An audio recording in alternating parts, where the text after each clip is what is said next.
Welcome to this explainer. Today, we are taking that completely overwhelming mountain of GED Social Studies material and transforming it into a totally clear, strategic blueprint for success.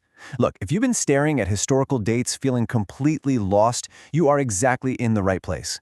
We're about to turn that chaos into a step-by-step roadmap to get you a top score. Here's how we're breaking it all down today. First, the big picture. Second, the deep dive. Third, the practice lab. And finally, the master key. So let's jump right into Section 1, the big picture. All right, take a look at this breakdown. Notice anything jumping out at you?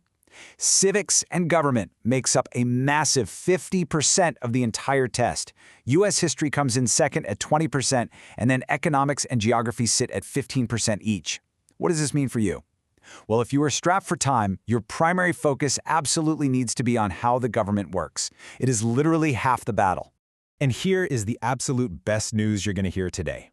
As the official GED testing service literally spells out, this is not a memorization test. Seriously, take a deep breath. You do not need to memorize a bunch of random historical dates or capitals of countries. You just need to know how to interpret evidence and apply concepts. This whole explainer is about building up those analytical skills, not testing your trivia knowledge. Okay, moving right along to Section 2, the deep dive, where we look at core systems.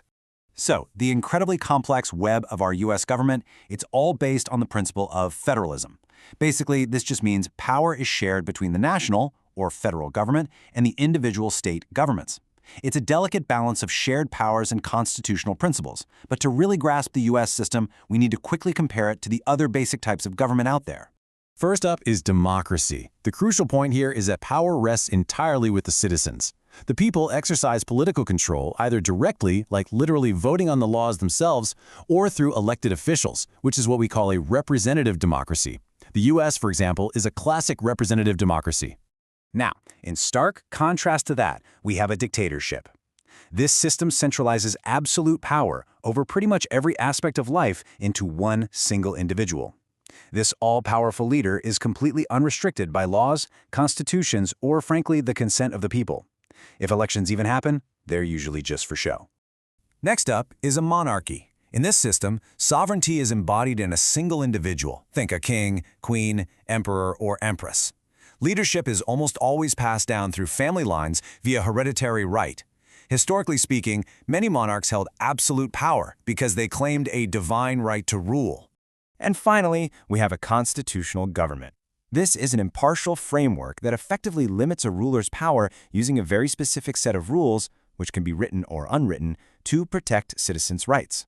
For instance, in a modern constitutional monarchy like Great Britain, the monarch is mostly ceremonial. The actual power is strictly limited by the law. All right, let's put all this into action in Section 3, the practice lab.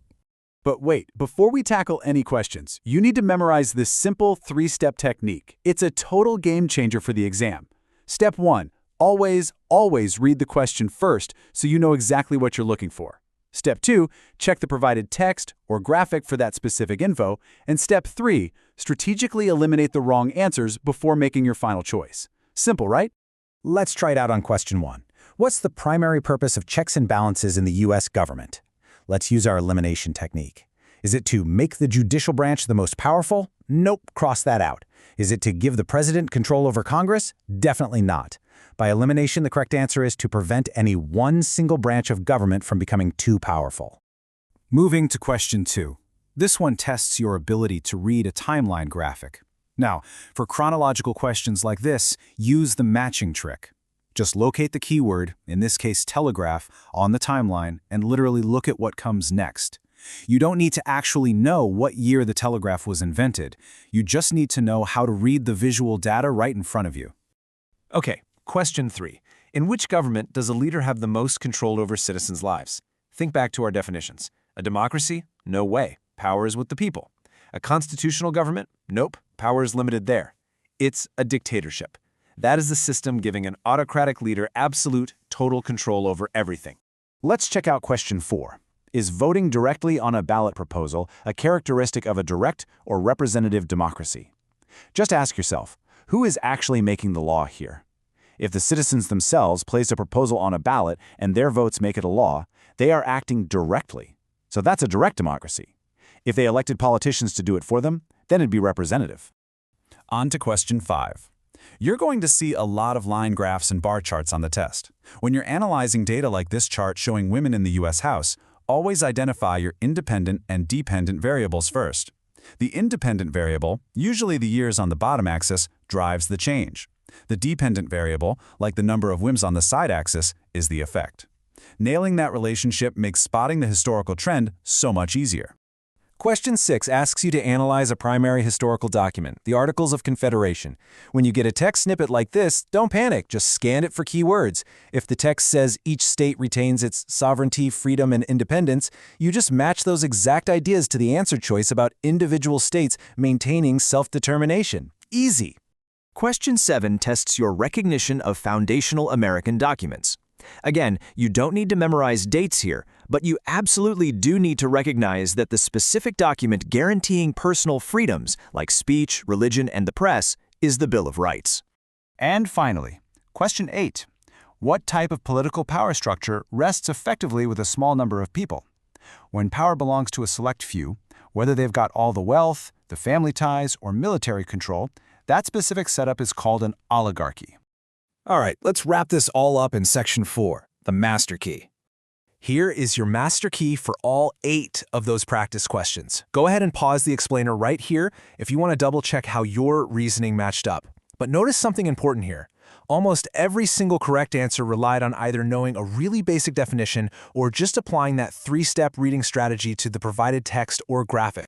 So, if you want to secure that high score, lock in these main takeaways. First, focus your study time heavily on civics and government. Remember, it's 50% of the test. Second, master that 3-step strategy. Question first, check the source, eliminate wrong answers. And third, always prioritize your analytical skills over memorizing raw facts. So, here's the real question.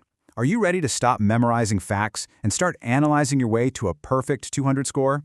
You've got the blueprint now, and you know the strategies. As you keep preparing, ask yourself this.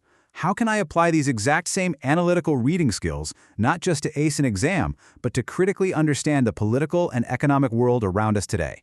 Thanks for tuning in, and I'll catch you in the next explainer.